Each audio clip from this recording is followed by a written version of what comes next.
ಈ ವಿಡಿಯೋನಲ್ಲಿ ಪಾಸಿಟಿಸಿನಲ್ಲಿ ಪ್ರಾಡಕ್ಟ್ ಹೇಗೆ ಆಡ್ ಮಾಡೋದು, ಆಲ್ರೆಡಿ ಆಡ್ ಮಾಡಿರುವ ಪ್ರಾಡಕ್ಟ್ನ ಹೇಗೆ ಎಡಿಟ್ ಮಾಡೋದು ಮತ್ತು ಹೊಸ ಕ್ಯಾಟಗರಿ ಹೇಗೆ ಕ್ರಿಯೇಟ್ ಮಾಡೋದು ಅಂತ ನೋಡೋಣ.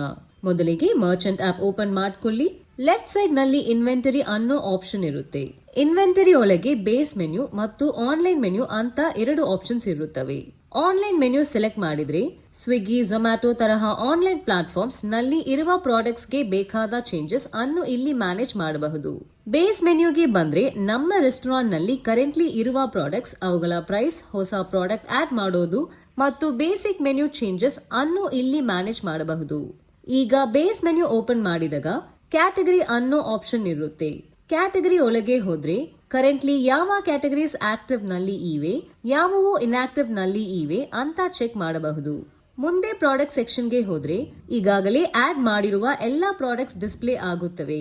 ಪ್ರಾಡಕ್ಟ್ ನ ಪ್ರೈಸ್, ಸ್ಟಾಕ್ ಕ್ವಾಂಟಿಟಿ, GST ಮತ್ತು ಯಾವ ಕ್ಯಾಟಗರಿಗೆ ಆಡ್ ಮಾಡಲಾಗಿದೆ ಅನ್ನೋ ಡೀಟೇಲ್ಸ್ ಅನ್ನು ಇಲ್ಲಿ ಚೆಕ್ ಮಾಡಬಹುದು. ಈಗ ಹೊಸದಾಗಿ ಒಂದು ಪ್ರಾಡಕ್ಟ್ ಆಡ್ ಮಾಡಬೇಕಂದ್ರೆ ರೈಟ್ ಹ್ಯಾಂಡ್ ಕಾರ್ನರ್ ನಲ್ಲಿ ಪ್ಲಸ್ ಐಕಾನ್ ಇರುತ್ತೆ. ಆ ಐಕಾನ್ ನ ಕ್ಲಿಕ್ ಮಾಡಿದ್ರೆ ಒಂದು ಕಾಲಮ್ ಓಪನ್ ಆಗುತ್ತೆ. ಅದರಲ್ಲಿ ಪ್ರಾಡಕ್ಟ್ ನೇಮ್, ಕ್ಯಾಟಗರಿ ಮತ್ತು ಪ್ರೈಸ್ ಅಂತ ಎಲ್ಲಾ ಡೀಟೇಲ್ಸ್ ಎಂಟರ್ ಮಾಡಬಹುದು. ಪ್ರಾಡಕ್ಟ್ ಗೆ ಪಾರ್ಸಲ್ ಚಾರ್ಜಸ್ ಇದ್ದರೆ ಅದನ್ನು ಆಡ್ ಮಾಡಬಹುದು. ಪ್ರಾಡಕ್ಟ್ ಗೆ ಇಮೇಜ್ ಕೂಡ ಆಡ್ ಮಾಡಬಹುದು. ಎಲ್ಲಾ ಡೀಟೇಲ್ಸ್ ಎಂಟರ್ ಮಾಡಿ ಆಡ್ ಐಟಮ್ ಕೊಟ್ರೆ ಪ್ರಾಡಕ್ಟ್ ಆಡ್ ಆಗುತ್ತೆ. ಫಾರ್ ಎಕ್ಸಾಂಪಲ್, ನಾನು ರವಾ ದೋಸಾ ಅನ್ನೋ ಪ್ರಾಡಕ್ಟ್ ಆಡ್ ಮಾಡಿದ್ದೀನಿ. ಕ್ಯಾಟಗರಿ ಸೆಲೆಕ್ಟ್ ಮಾಡುವಾಗ ಈಗಾಗಲೇ ಆಡ್ ಆಗಿರುವ ಎಲ್ಲಾ ಕ್ಯಾಟಗರೀಸ್ ಇಲ್ಲಿ ಡಿಸ್ಪ್ಲೇ ಆಗುತ್ತವೆ. ಒಂದು ವೇಳೆ ಹೊಸದಾಗಿ ಕ್ಯಾಟಗರಿ ಕ್ರಿಯೇಟ್ ಮಾಡಬೇಕಾದ್ರೆ ಕ್ಯಾಟಗರಿ ಪಕ್ಕದಲ್ಲಿರುವ ಪ್ಲಸ್ ಐಕಾನ್ ಕ್ಲಿಕ್ ಮಾಡಿ ಡೀಟೇಲ್ಸ್ ಎಂಟರ್ ಮಾಡಿ ಸಬ್ಮಿಟ್ ಕೊಟ್ರೆ ಹೊಸ ಕ್ಯಾಟಗರಿ ಕ್ರಿಯೇಟ್ ಆಗುತ್ತೆ. ಆಮೇಲೆ ಆ ಕ್ಯಾಟಗರಿನ ಸೆಲೆಕ್ಟ್ ಮಾಡಿ ರವಾ ದೋಸಾ ಪ್ರೈಸ್ ₹100 ಅಂತ ಎಂಟರ್ ಮಾಡಬಹುದು.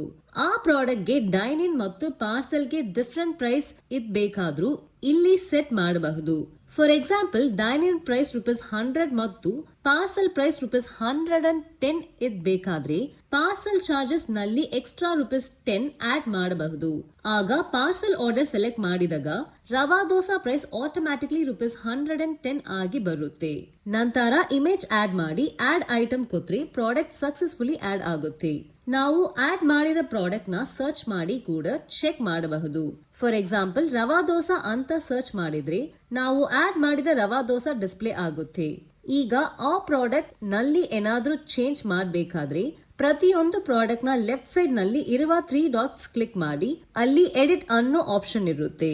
ಎಡಿಟ್ ಕ್ಲಿಕ್ ಮಾಡಿ ಬೇಕಾದ ಡೀಟೇಲ್ಸ್ ಅನ್ನ ಚೇಂಜ್ ಮಾಡಬಹುದು.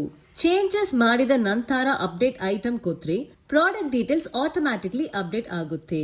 ಅಪ್ಡೇಟ್ ಮಾಡಿದ ನಂತರ ಸ್ಟಾಫ್ ಆಪ್ ಗೆ ಹೋಗಿ ಒಂದು ಸಲ ರೆಫ್ರೆಶ್ ಮಾಡ್ಕೊಳ್ಳಿ. ರೆಫ್ರೆಶ್ ಮಾಡಿದ ಮೇಲೆ ಸ್ಟಾಫ್ ಆಪ್ ನಲ್ಲಿ ಚೆಕ್ ಮಾಡಿದ್ರೆ ಹೊಸದಾಗಿ ಆಡ್ ಮಾಡಿದ ಪ್ರಾಡಕ್ಟ್ ಅಥವಾ ಪ್ರಾಡಕ್ಟ್ ಅಪ್ಡೇಟ್ ಮಾಡಿದ ಪ್ರಾಡಕ್ಟ್ ಡೀಟೇಲ್ಸ್ ಎಲ್ಲ ಆಟೋಮ್ಯಾಟಿಕ್ಲಿ ಅಪ್ಡೇಟ್ ಆಗಿರುತ್ತವೆ.